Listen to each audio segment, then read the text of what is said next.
প্রিয় লিসেনার্স, আসসালামু আলাইকুম। দেশ ও দেশের বাহিরে যে যেখান থেকেই আমাদের এই ভৌতিক ঘটনাগুলো শুনছেন, তো আশা করি সকলেই ভালো আছেন এবং সুস্থ আছেন। প্রিয় লিসেনার্স, আমি অভি আছি আপনাদের সাথে। তো আজকে যে প্রথম ঘটনাটি আমি আপনাদের সামনে উপস্থাপন করতে যাচ্ছি, তো এই ঘটনাটি আমাদের সাথে শেয়ার করেছেন রাসেল ভাই, এবং এই ঘটনাটি রাসেল ভাই এবং রাসেল ভাইয়ের দুইটি বন্ধুর সাথে ঘটে যাওয়া অনেক ভয়ঙ্কর একটি ঘটনা। প্রিয় লিসেনার্স, আশা করি আজকের এই ঘটনাটি আপনাদের ভালো লাগবে এবং এই ঘটনাটি একটু মনোযোগ দিয়ে শুনবেন। দেখবেন কখন যে আপনাদের মনের ভিতর অটোমেটিক একটা ভয় চলে এসেছে। প্রিয় লিসেনার্স, এই ঘটনাটি ঘটে গিয়েছিল 2013 সালে। রাসেল ভাই তখন ক্লাস 9-এ পড়ে। যাই হোক, রাসেল ভাই যে স্কুলে পড়তো তাদেরই গ্রামে। তো ওই স্কুলের যারা ছাত্র ছিল তারা সকলেই মিলে একটা উদ্যোগ নেয় যে তারা স্কুলের মাঠে বড় করে একটি পিকনিক করবে। যাই হোক, ওইটা কিন্তু স্কুলের যত ছাত্র ছিল সকলেই মিলে আর কি এই উদ্যোগটা নেয়। তো যেই কথা সেই কাজ, তারা পিকনিক করার জন্য সব কিছু রেডি করে এবং সুন্দর মতোই তারা পিকনিকটা শেষ করে। এবং পিকনিকটা শেষ করতে করতে দেখা যায় যে রাত 11টা বা 11:30টার মতো বেজে গিয়েছিল। গ্রামে কিন্তু 11টা 11:30 মানে অনেক রাত, আপনারা বুঝতেই পাচ্ছেন। আর তখন তো এরকম কোনো কারেন্ট ছিল না বা বিদ্যুৎ ছিল না। সবসময় গ্রাম একদম অন্ধকার হয়ে থাকতো রাত হয়ে গেলেই। আর সেখানে তো রাত 11টা 11:30 অনেক রাত। তো পিকনিক শেষ হওয়ার পর রাসেল ভাই এবং রাসেল ভাইয়ের দুইটি ফ্রেন্ড ছিল। একটির নাম হচ্ছে রতন, আরেকজনের নাম হচ্ছে সোহেল। মানে রাসেল ভাই, রতন ভাই এবং সোহেল ভাই। তো তারা তিনজন একটু বেশি ক্লোজ ছিল, বন্ধুর মতো আর কি। তো রাসেল ভাই ওই দুইজন বন্ধুকে বলে যে, রতন, সোহেল, আমাদের বাড়িতে আজকে কেউ নাই, বাবা মা সকলেই আমার নানার বাড়িতে গেছে, তো আমি তো যাই নাই, আমার বাড়ির পুরোটাই ফাঁকা। তো এক কাজ কর, রতন এবং সোহেল, তোরা দুইজন আজকে আমার সাথেই থাক, আমাদের বাড়িতেই থাকি, মজা করব, ভালো লাগবে। মানে তারা তিনজন মিলে এগুলি আর কি বলা বলি করে। তখন রাসেল ভাই বলাতে তার দুইজন ফ্রেন্ড রতন এবং সোহেল, তারা দুইজন বলে যে ঠিক আছে, আমরা আজকে রাত্রেবেলা তোর বাড়িতেই থাকবো, সমস্যা নেই। যাই হোক, তারা তো পিকনিক শেষ করে এক পর্যায়ে বাড়িতে যায়। বাড়িতে গিয়ে রাসেল ভাই এবং রতন ভাই, সোহেল ভাই, তারা একই রুমে আর কি শুয়ে পড়েন। দেখা যায় যে একই জায়গায় 2-3জন বন্ধু থাকলে কিন্তু অনেক কথাই ওঠে। তাদের তিনজনার ভিতরেও অনেক কথাবার্তা চলতেছিল। তো এরকম কথা বলতে বলতে এক পর্যায়ে তারা এরকম ভৌতিক কিছুর ভিতরে ঢুকে যায় যে এইরকম ঘটনা একজনের সাথে ঘটে গিয়েছিল এবং আমাদের যে এলাকার এই জায়গাটি বেশি একটা ভালো না, রাত্রেবেলা কেউ গেলে এরকম ঘটনা ঘটে। মানে একটা ভৌতিক পরিবেশের ভিতরে আর কি তারা ঢুকে গিয়েছিল। তো যাই হোক, তখন ওই রাসেল ভাই বলে যে দূর, এগুলো আমি বিশ্বাস করি না। রাসেল ভাই কিন্তু এই জিন ভূত এগুলো বিশ্বাস করতেন না। তার ওই দুইজন বন্ধু বলে যে তুই বিশ্বাস করিস না, আসলে এগুলি সত্যি হয়, অনেকের সাথেই অনেক ঘটনায় ঘটে। কিন্তু রাসেল ভাই তাদেরকে বলে যে এগুলো আমি বিশ্বাস করি না, আমার চোখে কোনোদিন কিচ্ছু পড়ে নাই, আর আমি জীবনে বিশ্বাসও করব না। তো এক পর্যায়ে গিয়ে তাদের ভিতরে একটা তর্ক বিতর্ক হয়। তখন রাসেল ভাইয়ের যে দুইজন বন্ধু ছিল, সোহেল এবং রতন ভাই, তো তারা দুইজন বলে যে ঠিক আছে, তুই এত সাহস দেখাচ্ছিস, যাই হোক, তো তোদের বাড়ি থেকে যে একটু দূরে একটি বকুল গাছ আছে, তো ওই বকুল গাছের ওখানে গিয়ে তুই কি বকুল গাছের ফুল আনতে পারবি? যদি আনতে পারিস তাহলে আমরা মেনে নিব যে তুই এগুলি বিশ্বাস করিস না এবং তুই ভয় পাস না, তুই অনেক সাহসী। তার সাথে তুই যদি এই গভীর রাত্রেবেলা গিয়ে ওই বকুল ফুল আনতে পারিস তাহলে কালকে তোকে আমরা মোগলাই, রসমালাই সব খাওয়াবো। তুই যেইটা খাইতে চাইবি সেইটাই খাওয়াবো। ওই রাসেল ভাইকে আর কি তার ওই বাকি দুইজন বন্ধু বলে।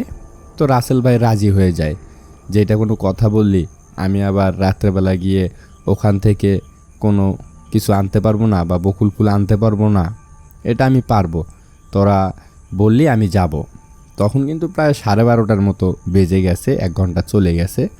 যাই হোক, তখন রাসেল ভাই কি করে, তার ওই দুইজন বন্ধুকে বলে যে তোরা তাহলে বাড়িতেই থাক, আমি যাই, গিয়ে আমি বকুল ফুল আনবো। বকুল ফুল আনলেই তো আমি জিতে গেছি, মানে একটা বাজি হয় তাদের ভিতরে। তো রাসেল ভাই একটি লাইট নিতে চায়, যে আমি একটি লাইট নিয়ে যাই, যেহেতু অনেক অন্ধকার তাহলে তো আমি দেখতে পারবো না। তখন রাসেল ভাইয়ের ওই দুইজন বন্ধু বলে যে না, তোকে অন্ধকারের ভিতরেই যেতে হবে, তুই কোনো লাইট নিতে পারবি না। তো রাসেল ভাই কি করে, চুরি করে একটি ম্যাচ লাইট নেয়। আগে দেখবেন যে একটি ম্যাচ লাইট ছিল, আগুনও জ্বলতো এবং পিচ দিয়ে হালকা করে একটু লাইটও জ্বলতো। আগে কিন্তু ম্যাচ লাইটগুলো এমন ছিল, এখন হয়তো লাইট নেই, কিন্তু আগের যে ম্যাচগুলো ছিল আগুনও জ্বলতো, হালকা করে একটু লাইটও জ্বলতো।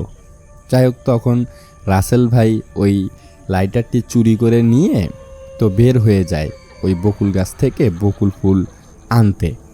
তো রাসেল ভাই যাচ্ছিল এবং রাসেল ভাই যে রাস্তাটি দিয়ে যাবে, তো রাস্তাটা একদম ঘুটঘুটে অন্ধকার ছিল এবং দেখা যায় যে ওই রাস্তা দিয়ে পায়ে হেঁটে গেলে ওই বকুল ফুলের কাছে যাইতে, মানে ওই বকুল ফুলের গাছের কাছে যাইতে প্রায় 8 থেকে 10 মিনিট সময় লাগবে পায়ে হেঁটে গেলে। দেখা যায় যে রাস্তাটা এতটাই অন্ধকার, ওই রাসেল ভাই অন্ধকারে কোনো কিছুই দেখতে পাচ্ছিল না। তো যেদিক দিয়ে যাবে দেখা যায় যে 2টি কবর পড়ে এবং 2টি গাব গাছ পড়ে, আরও বাঁধঝাড় পড়ে। গ্রামের যে রাস্তাগুলো হয়ে থাকে না, অনেক ঝাউ জঙ্গল এবং একটু ভুতুরে টাইপের, ওই রকম আর কি রাস্তা। প্রিয় লিসেনার্স, তো রাসেল ভাই যে বকুল ফুলের গাছের কাছে যাচ্ছিল, যে গাছটা থেকে বকুল ফুল নিয়ে আসবে, ওই গাছটা কিন্তু ভালো ছিল না। অনেকেই অনেক সময় অনেক কিছু দেখেছে, কারণ যদি ওই রকম সহজ হতো তাহলে ওই রাসেল ভাইয়ের বন্ধু দুইটা কিন্তু কখনোই বাজি ধরতো না। হয়তো ওই রকম কোনো ঘটনা ঘটেছে ওই বকুল ফুল গাছ নিয়ে, বা অনেকেই অনেক কিছু দেখেছে, মানুষের সাহস হয় না, সেই কারণে কিন্তু তারা বাজিটা ধরেছিল। কারণ তারা জানতো যে ওই বকুল ফুল গাছটা বেশি একটা ভালো না। যাই হোক, তো রাসেল ভাই অন্ধকারের ভিতরেই হেঁটে হেঁটে যাচ্ছেন। তো তিনি যে রাস্তাটি দিয়ে যাচ্ছে দেখা যায় যে সাইড দিয়ে কবরস্থান পড়ে এবং 1টি বা 2টি গাব গাছ পড়ে, বাঁধঝাড় পড়ে। তো তিনি সেই অন্ধকারের ভিতরেই একাই একাই হেঁটে হেঁটে যাচ্ছেন। তো যাওয়ার সময় তিনি ভালো মতোই যায়। এক পর্যায়ে গিয়ে ওই রাসেল ভাই তিনি ওই বকুল ফুলের গাছের কাছে গিয়ে পৌঁছায় এবং যে লাইটারটা তিনি নিয়ে গিয়েছিল, তো সেই লাইটারের সাহায্যে ওই রাসেল ভাই কিছু বকুল ফুল পড়েছিল সেগুলো কুড়িয়ে কুড়িয়ে নেয়।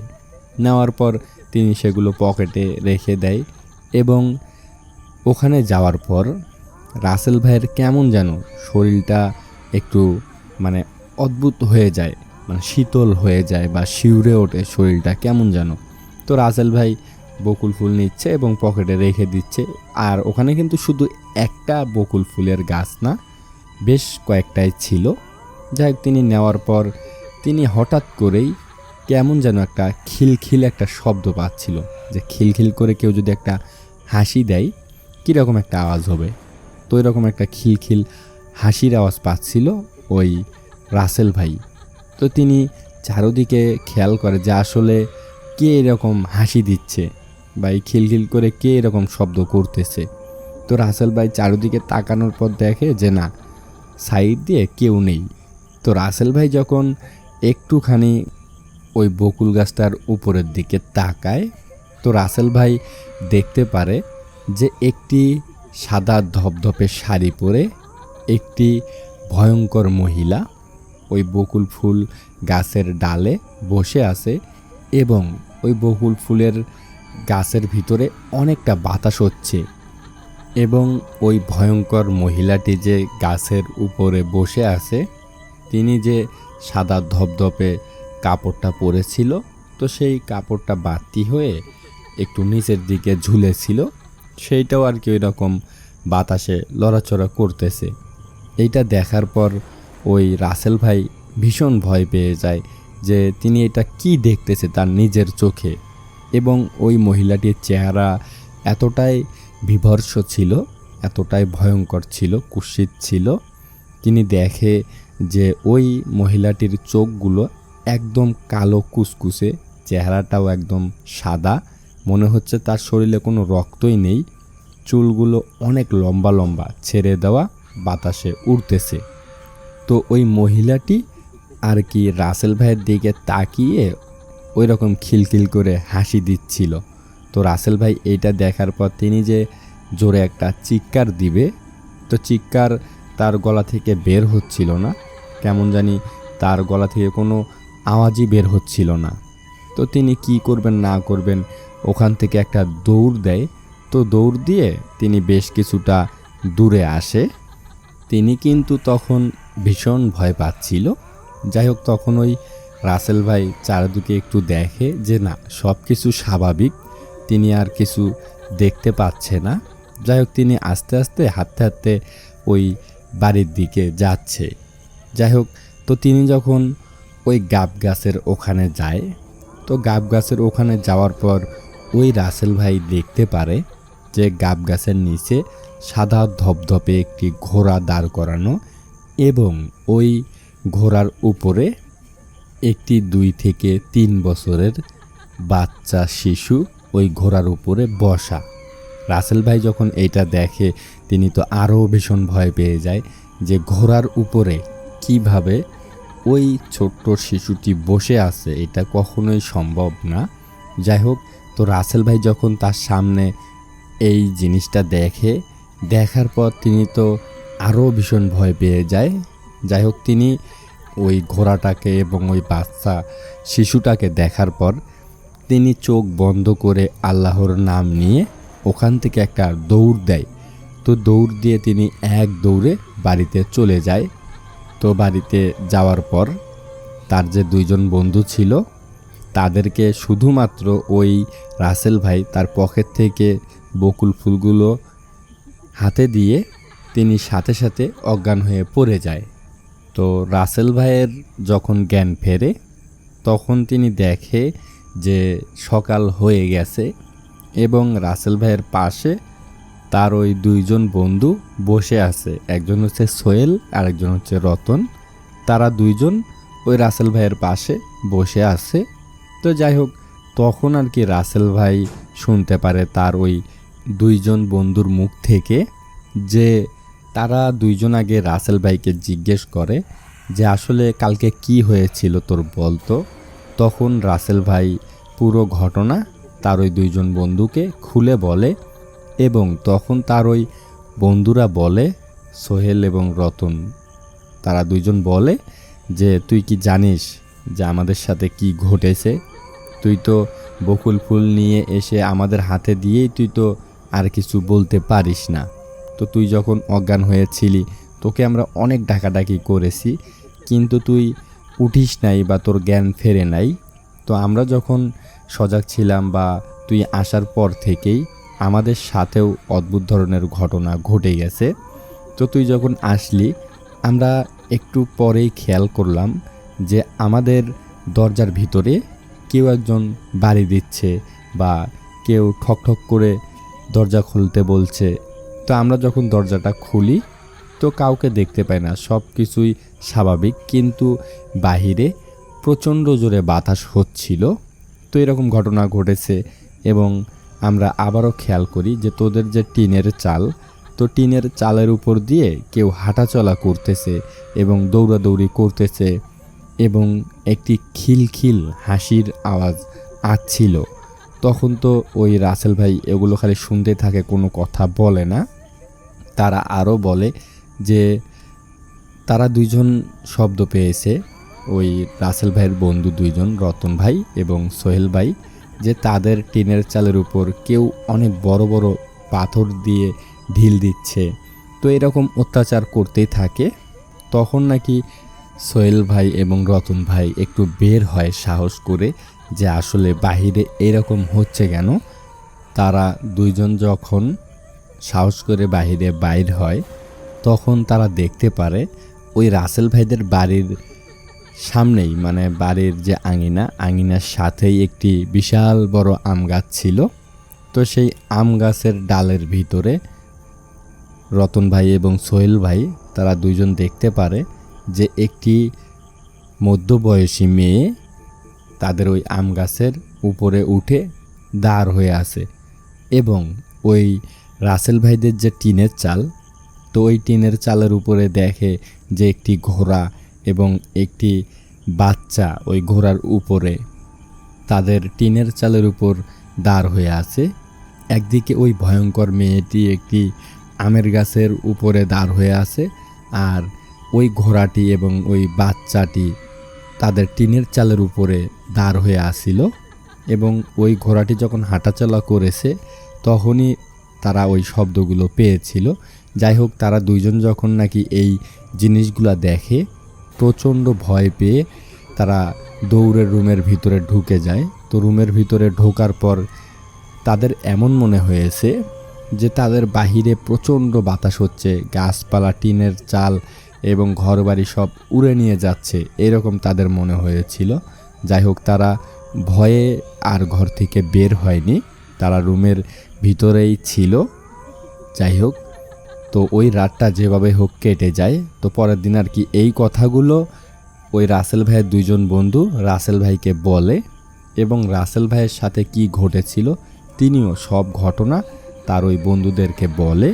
প্রিয় লিসেনার্স, তো এই ঘটনাটি ঘটে যাওয়ার পর তাদের সাথে আর কোনো কিছু হয়নি, তারা এরকম আর কিছু দেখতেও পারে নাই বা তাদের সাথে কিছু ঘটেও নাই, শুধুমাত্র ওই রাত্রেবেলায় ঘটেছিল। পরবর্তীতে আস্তে আস্তে সব একদম স্বাভাবিক হয়ে যায়। প্রিয় লিসেনার্স, তো মূলত এই ছিল ঘটনাটি। রাসেল ভাইয়ের পাঠানো ঘটনাটি অনেকটা ভয়ঙ্কর ছিল এবং অনেকটা সুন্দর ছিল, আমার কাছে বেশ ভয়ানক মনে হয়েছে, তাই আমি আপনাদের সাথে এই ঘটনাটি শেয়ার করলাম। প্রিয় লিসেনার্স, তো যারা এখনও ভূতের খোঁজে ইউটিউব চ্যানেলটি সাবস্ক্রাইব করেননি, তারা অতি দ্রুত ভূতের খোঁজে ইউটিউব চ্যানেলটি সাবস্ক্রাইব করে ফেলুন, এই রকম বা অন্যরকম মানুষের সাথে ঘটে যাওয়া বিভিন্ন ধরনের ভৌতিক ঘটনাগুলো শোনার জন্য। প্রিয় লিসেনার্স, তো আজকে এই একটি ঘটনায় থাকলো, তো আবারও কথা হবে আপনাদের সাথে অন্য কোনো ঘটনায়, অন্য কোনো এপিসোডে। তো এই পর্যন্ত সবাই সুস্থ থাকবেন, ভালো থাকবেন, সেফ থাকবেন। সবাইকে আসসালামু আলাইকুম।